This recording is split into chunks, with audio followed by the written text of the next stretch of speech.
So I want to now zoom out even further, because since you took up the head of the Geneva Center for Security Policy post, you've pushed quite hard to encourage track two diplomacy and discussions and informal negotiations. And I guess I'd like some reflections on the balance sheet, if you will, of not just things that you have been directly involved in, but others that you may be aware of. Do we have any success stories that we can build upon? And can we draw some positive messages for mediation and track two diplomacy in general? Look, at the outset, I would make it very clear. I wouldn't believe or pretend that track two diplomacy can replace or substitute for the lack of track one negotiations. This is simply not possible. But if we are in a situation as we are right now, where on a broad range of very important security issues, there is no track one conversation, not to speak of negotiation. There, I would argue, track two diplomacy can, first of all, simply maintain channels of communication, and by doing so, prevent the worst misunderstandings and miscalculations. Of course, this is difficult then, to prove, to attribute to specific track two platforms. But I think that's something that I've been observing, that this purpose of simply maintaining minimal channels of communication is a value as such.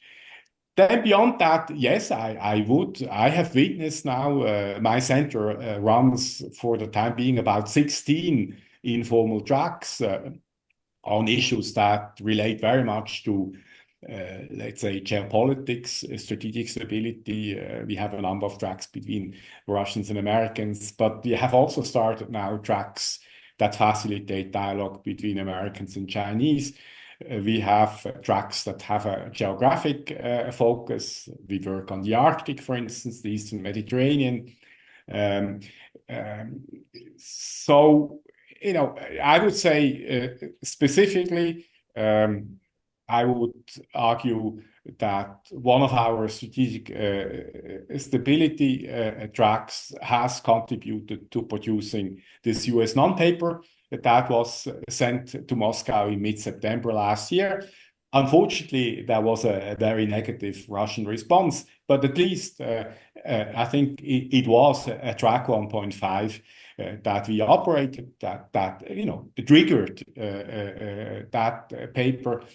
I would argue that some of our Ukraine-related work has, at least at the outset, contributed to the return of Ukrainian children, to mitigate nuclear saber rattling. I think we have, together with others, certainly also contributed to launching a discussion on creating a contact group of all major key stakeholders on the war. So, I would say there is a track record. Of course, it is also important that when you organize a track two platform, that you work with experts that are very close to decision making, or if you suspect that this is not the case, then you would have to establish solid bridges between track two and track one. And this is, of course, always a challenge to track two work. So bridge the gap basically between track two and track one. So just from an outside point of view, and perhaps for non-experts, what distinguishes track two efforts from what we see is the mediation universe, whether it's informal actors such as the Center on Humanitarian Dialogue or the Norwegians or the Qataris or others, and how do you position this kind of effort compared to, let's say, mediation efforts? It can be the same. Some of the actors that you just mentioned, they are into private diplomacy, and that is often, preparing the sites for official talks. So that is not really different from what we call track two diplomacy. But partly it's also different because it involves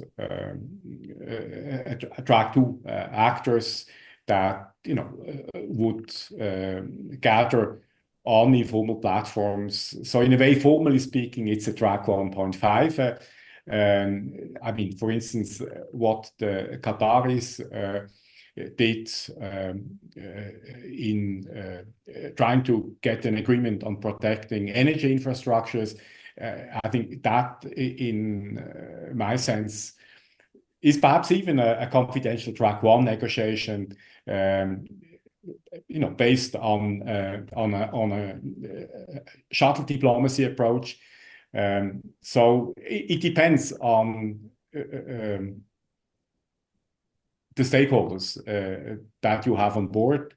Clearly, the moment you have government representatives in, the stakes are much higher in terms of, what if it leaks, what if it fails.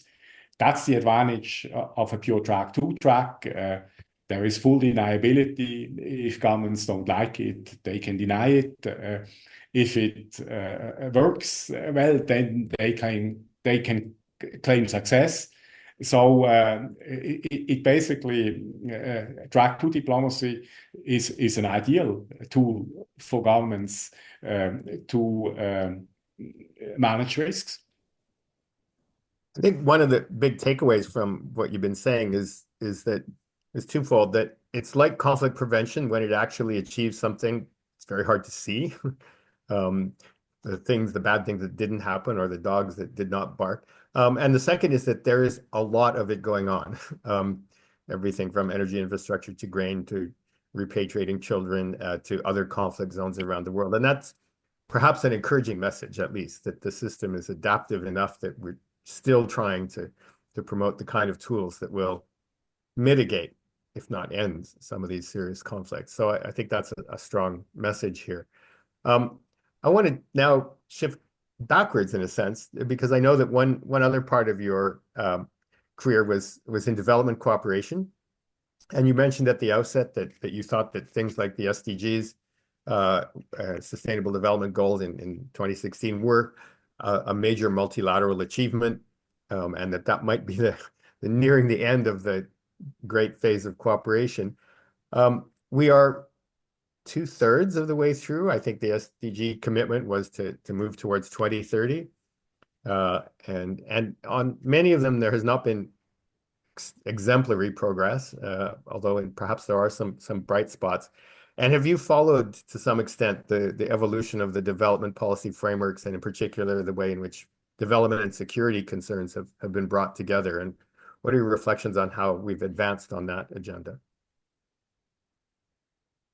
I mean, I must admit, I haven't followed it as closely as I would have liked. But still, I think it's the concept, the Sustainable Development Agenda, is still a very valid one. The fact that we haven't gotten as close as we should have in implementing this agenda, I think is not due to flaws in the concept as such. I think it's clearly partly due to the crowding out of political, diplomatic attention, of funding by the geopolitical rivalry, by massively growing defense budgets. Um, so I think there has been a huge crowding out effect in terms of attention and in terms of funding, and that obviously negatively affects implementation. And then of course also,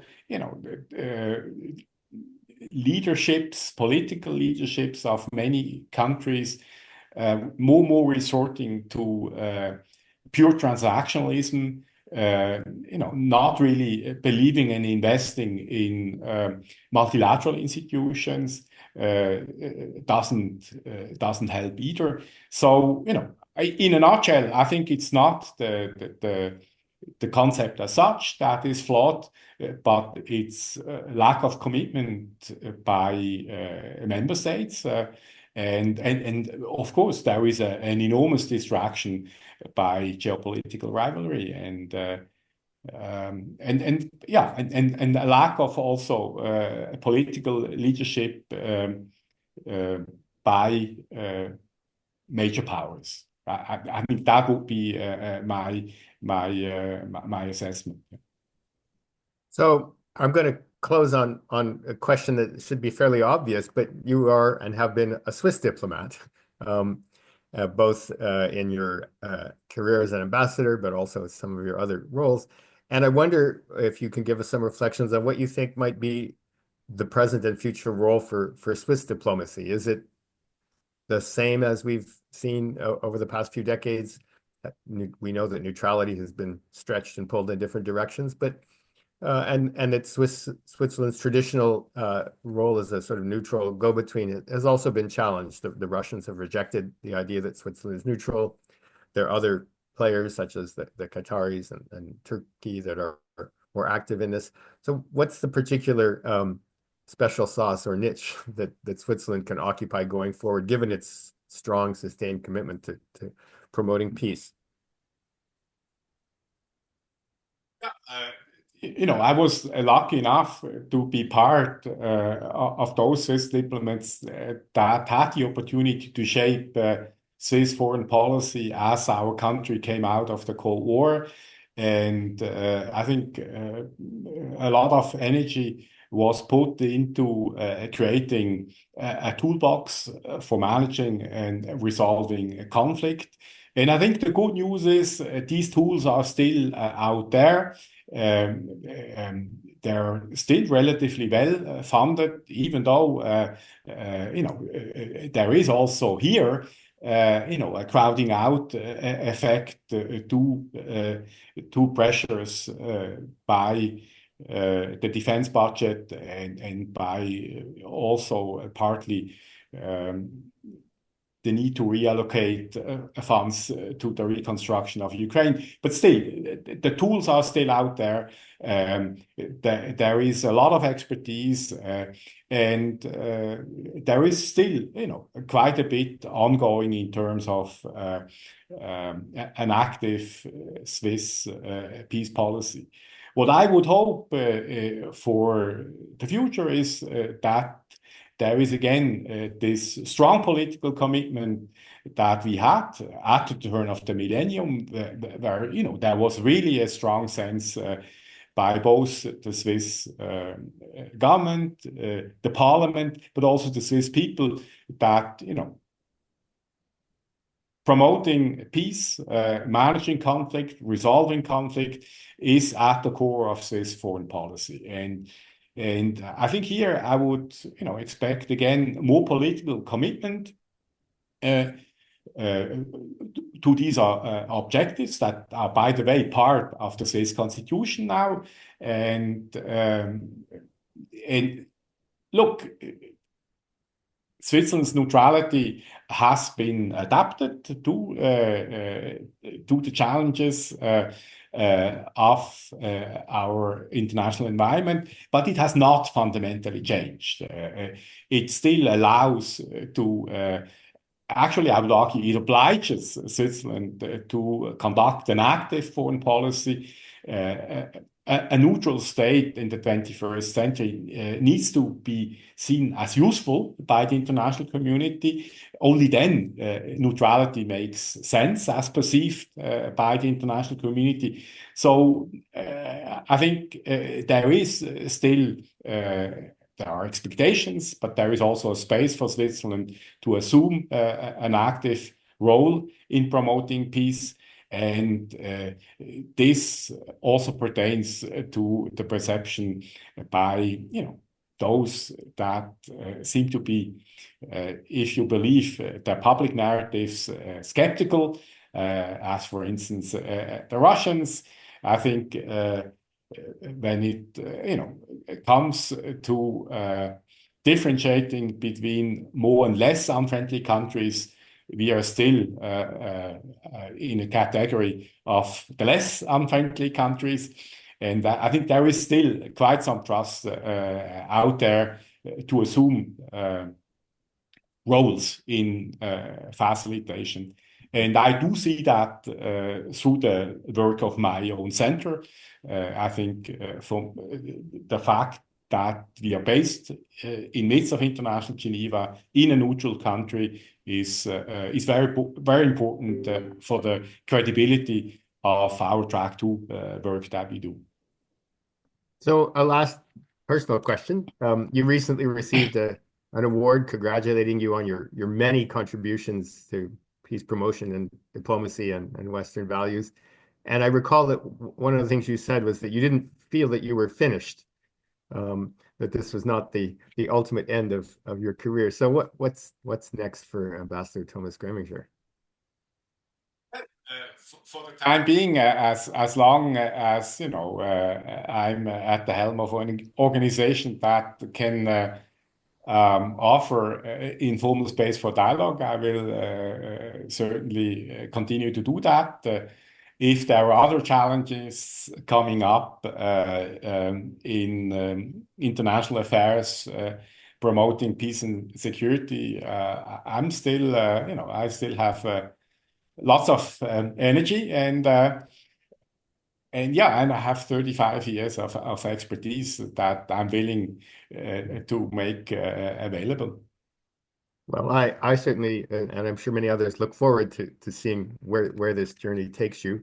Thank you for a magisterial tour of the horizon. Actually, we touched on a very wide range of issues, which I think illustrates very well the depth of your experience and expertise. And again, thank you for participating in this public conversation for us.